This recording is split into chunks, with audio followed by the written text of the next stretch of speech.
Modern Warfare is crammed full of content. It's not your typical Call of Duty title with 35 guns, average minimal attachments, typical gameplay, and challenges. This year's title is a whole lot more complex as there are so many more variables to digest. With things being so complex and a player base that is so used to your traditional Call of Duty game with basic mechanics, so much in this game is being looked over. And a lot of what is being looked over can be used to your advantage.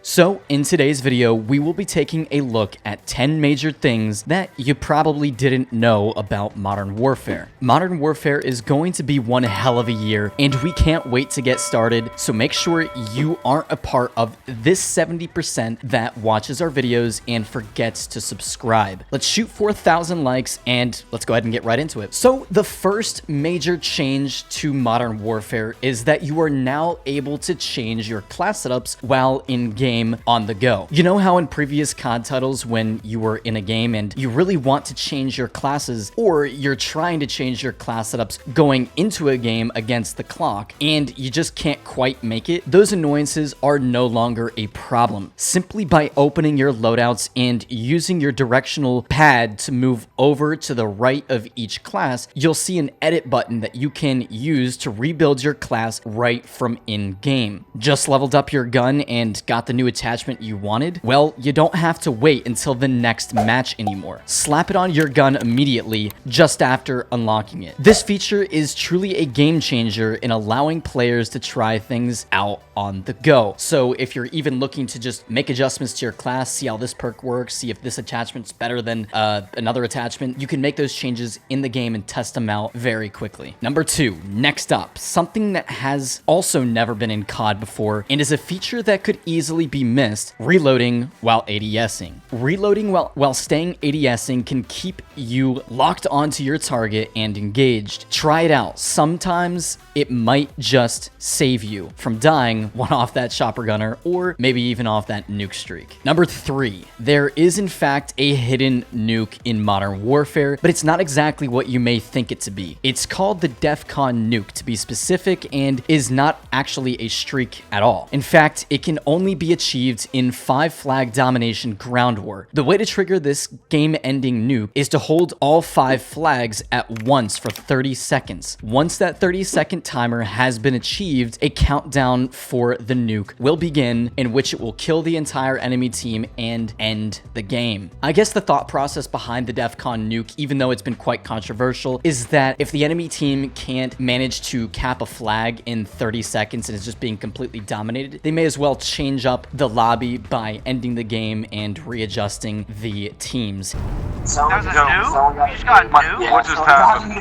Oh my god, shit on What us. just happened to us? 28-0 on the other team. Are you However, this seems to be quite controversial because it's happening more frequently than what might have been originally thought. So maybe changing the timer would be best to maybe 60 seconds rather than 30 seconds, but let us know your thoughts down below. Number 4, there aren't specialists in Modern Warfare, thank God. However, there are field upgrades which can be seen as non-lethal equivalents to specialists. These field upgrades will give you advantages in different ways and in some cases can act as alternatives to other perks, which can help to beefing up your class setups quite a bit. Definitely spend some time figuring out which field upgrade would be most beneficial to you. For an example, instead of using Scavenger, I use the Ammunitions field upgrade, so I can use double tap for perk 1 instead. Double tap, in my opinion, with these large maps is just very beneficial, so I don't really want to use Scavenger, so having that Ammunitions field upgrade that you earn relatively quickly is good. I like it. All right, number 5. There are 2 objects that you'll want to keep an eye on. First of which is of some familiarity, the Claymore. When destroying an enemy's Claymore, make sure there is a solid distance between you and the Claymore itself. The splash damage radius is ridiculously large and will kill you when you wouldn't think that it necessarily would in previous Call of Duty games. Literally, like the splash radius is insane, guys, so make sure you're standing back far enough before shooting it because it will kill kill you if you're not. The second objects to watch out for is a lot less expected. Ammunition crates is actually what we just talked about. An enemy ammunition crate will explode and kill you if you're too close to it when destroying it. So again, make sure you're standing back far enough when destroying them. And at first, this really confused me. I was like, why when I destroy these? It's like destroying, like, I always just thought it as like destroying bee vests or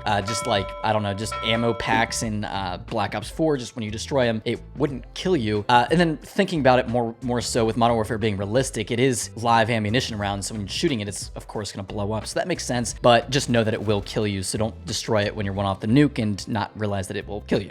Number 6, weapon blueprints, an entirely new concept to Call of Duty. With class setups being so complex and intricate in Modern Warfare, this system only makes sense. In your weapon loadouts, go to the class of choice, go into Gunsmith for that class, and press left trigger or L2 to save a custom mod. This weapon in its entirety will now be saved to your armory as a blueprint, which can then be selected as a class, keeping you from forgetting a great class setup when you are changing up your loadouts or whatnot to level up more guns or to do challenges. If you always want to go back to that M4 loadout that you loved so much, then this is the way to do it. Save it as a blueprint to your armory. All right, number 7, controller settings can make a difference. In past titles, the variables worth considering were pretty limited. It really came down to sensitivity and button layout. In Modern Warfare, things got a bit more complex, naturally. Let's take a look at some options worth looking at adjusting. So, of course, the button layout is something that you might want to change, the stick layout as well. Then the sensitivities are classic, but now you have the ability to also change ADS sensitivity.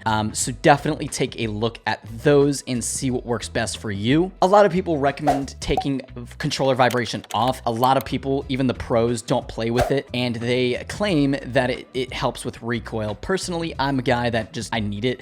It makes me feel like I'm actually playing the game. Otherwise, it makes me feel like my controller's dead. I don't know, it's just a personal thing. But then make sure you have aim assist on. Standard is just fine. Then there's just a bunch of different little things that you can change to, just do different things. So like, obviously for reloading, you can make it tap to reload. You can tap to use and then hold to reload. There's just different options there. When depleting your ammo in a single gun, you can make it so that you automatically switch to your secondary, or you can disable that. And then there's a couple different options for movement, but definitely take a look at these and see what works best for you. Next up, Ground War. These huge maps offer fast-paced, action-packed gameplay, but sometimes that isn't the case. These large 16-story skyscrapers attract a whole new breed of camping, and to get to the top of these buildings can take a minute or several. Make sure to save yourself some time by utilizing the grapples found in the elevator shafts. They will get you to where you want to be a whole lot faster, and a lot of people didn't realize that those are even in existence in these maps, so definitely use those. Do take in mind that only one person can use it at a time, so if you're going up there with your squad, you can only use it first, and then once you're at the top, the next guy can use it. But definitely use those compared to the stairs, because oftentimes I'll be running up to the stairs, I'll get to the top, and the guy will be standing on the railing at the top, throw a grenade down to you, and there's literally nowhere you can run, so you'll end up dead.